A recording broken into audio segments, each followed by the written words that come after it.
Šādi izskatās Rīgas valsts otrā ģimnāzija. Tai aprit 100 gadi, tādēļ ir interesanti apkopot, kas ar 100-gadīgo gaviļnieci ir noticis laika gaitā. Skola ir piedzīvojusi neskaitāmas nosaukumu maiņas, politiskos režīmus un pat kārtīgu rekonstrukciju pirms 7 gadiem.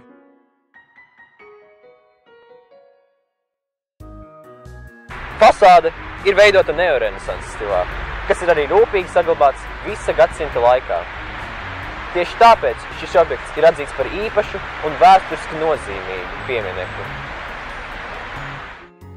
Ēku projektējis arhitekts Johans Daniels Felsko, kura dažas celtnes iespējams jūs jau pazīstat, kā Rīgas valsts pirmā ģimnāzija, pamatskola Rīce un Mazā Ģilde. Bijis pirmais Rīgas plānotājs, kurš izveidoja tā saukto bulvāru loku.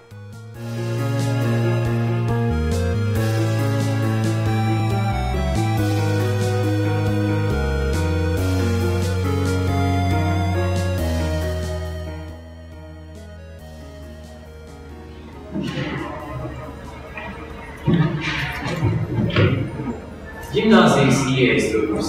Tas ir unikāls un renovēts, kāds tās bija skolas pirmsākumā. Ozols un īpašais dizains piešķir durvīm īpašu šarmu. Vestibilu kolonnām pirms renovācijas piemeta vecināta marmora izskats, kas mūsdienās ir aizvietots ar matētu, bēšīgi, pelēcīgu krāsu.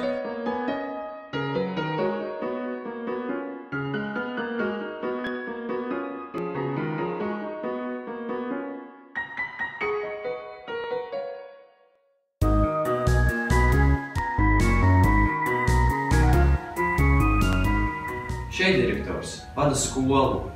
Pirmā stāva kreisajā spārnā kādreiz ir bijuši viņa apartamenti, kur viņš ir apmeties ar visu ģimeni.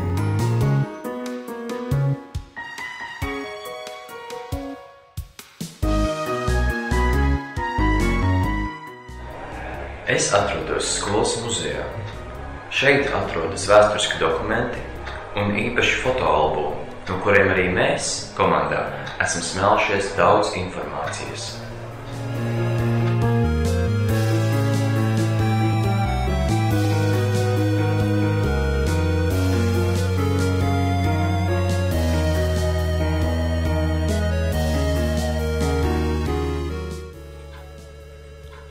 Bibliotēka laika gaitā ir mainījusi savu atrašanās vietu. Kādreiz tā atradusies pirmā stāva labajā spārnā, 141. kabinetā, kur šobrīd ir iekārtots vēstures kabinets. Tagad tā atrodas pirmā stāva kreisajā spārnā pašā galā. Šī bibliotēka ir atzīta par ļoti modernu. Šīs bibliotēkas telpas ir modernas, jo ir efektīvi izmantotas. Kādreiz tā bijusi 2 stāvos, bet tagad tikai 1,5. Pēc renovācijas pusi no stāva aizņēma ar ventilācijas sistēmu. Parocīgi ir tas, ka šeit tiek lietoti skeneri un lietotāji reģistrēti datorsistēmā. Blakus bibliotēkai kādreiz ir atradies parasts kabinets, kurš tagad ir pārveidots par lasītavu. Šeit ir iespējams skolēniem izmācīties un lasīt grāmatas, arī tikt pie datoriem.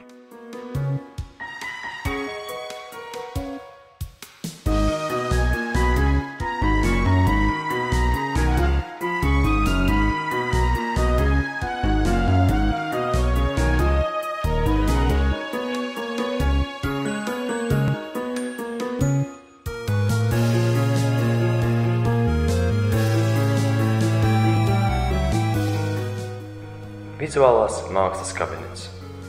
Kādreizējās Tērbets ielas telpās vietas ir bijis daudz mazāk, bet tagadējā skolas ēkā ir daudz vairāk vietas skolēniem. Atšķirs arī tas, ka agrāk tika lietoti īpaši slīpi galda zīmēšanai un plašāk tika lietoti molberti.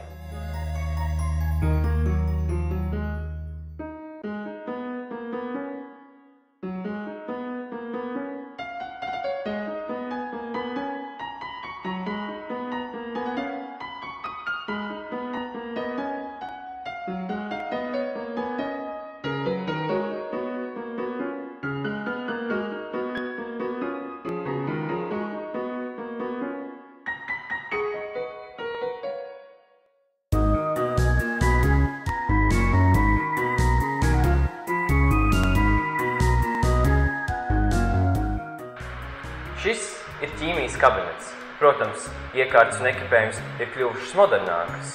Agrāk uz 4 cilvēkiem bija viena izlietne, bet mūsdienās uz vienu pāri.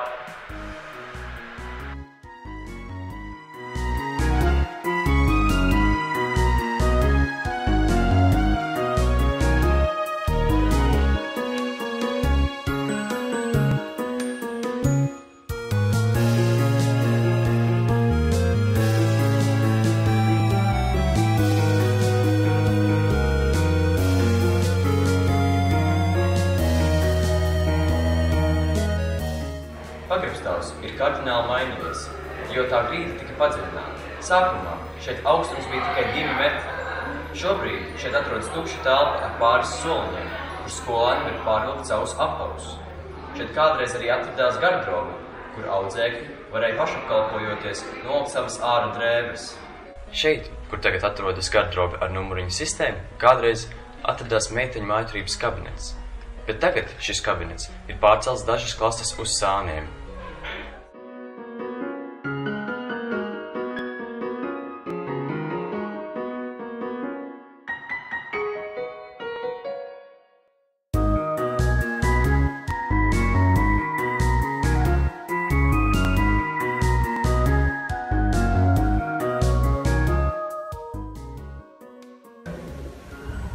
Skolas aktu zāle savu izskatu lielākoties ir saglabājusi, kas tas bija pēc ēkas pārbūves, kura ilga no 1886. līdz 1900. gadam, kurā tika iegūvētas telpas kā aktu zāle un sporta zāle. Sienās ir redzamas korintiešu ordera kolonu iezīmes, un kādreiz zāles priekšā atradās skatuve, kura mūsdienās ir aizvietota ar podestiem.